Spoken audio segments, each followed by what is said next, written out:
évidemment que la radio, c'est passionnant. Je l'ai dit ici avec les gamins, pouvoir partager des choses avec les gens, il n'y a rien de meilleur. Hein. La vie, c'est que ça finalement, le partage. Et moi qui ai la chance d'aller à la rencontre de gens particuliers, d'endroits particuliers, c'est que du bonheur. J'aurais bien honte de me plaindre. Ce n'est que du bonheur. On a démarré ce projet il y a environ 1 an. On a reçu du matériel pour créer notre web radio au sein de l'école. Et l'objectif est de diffuser 1 fois par jour pendant 15 minutes pendant les récréations dans toute l'école. Et on a su la mettre en place très rapidement et tout fonctionne pour le mieux pour le moment. En qualité de professeur de français, je m'occupe de la partie rédactionnelle, c'est-à-dire que le jeudi après-midi, les élèves viennent dans ma classe, des élèves de tout horizon. Ils viennent dans ma classe et ils écrivent des chroniques sur ce qu'ils aiment.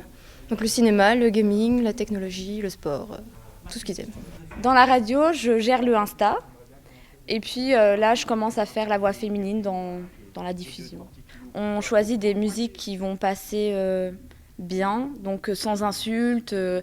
Et franchement, il y en a beaucoup. On ne croirait pas, mais il y en a.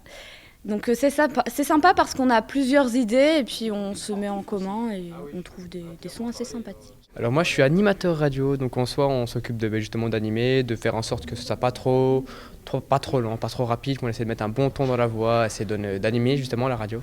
Ici, ils font du français sans le savoir.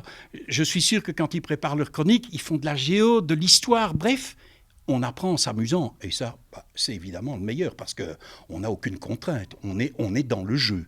Tant qu'on a une idée de l'émission, de ce qu'on veut faire et le scénario, on le propose et quand on a l'approbation, on peut commencer à écrire. Nos idées, les personnes qu'on voudrait dans notre projet et du coup l'idée en général en fait. Et après on pourra la développer en débattant avec les autres. Franchement le partage, le fait qu'on puisse discuter un peu de ce qu'on veut et sans trop en dire, sans trop peu en dire. Et franchement je trouve ça super sympa. Il y a vraiment dans différents enjeux, donc effectivement l'écriture, souvent sous forme de chronique chez nous ou de petits billets d'humeur. Effectivement, pour notre section audiovisuelle, c'est aussi un moyen de mettre en place ce qu'ils ont appris au niveau technique, au niveau montage. Il y a de l'enregistrement. Voilà, c'est assez varié. Ça demande des moyens humains et financiers.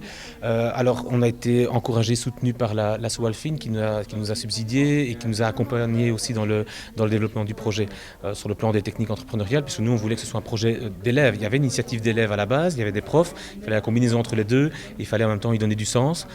Et donc, tout ça s'est fait avec l'aide de l'asso Alfine. On a une petite équipe, mais une équipe de qualité. Les élèves qui viennent, ils ont vraiment envie de partager ce qu'ils aiment, et nous, ça nous motive évidemment.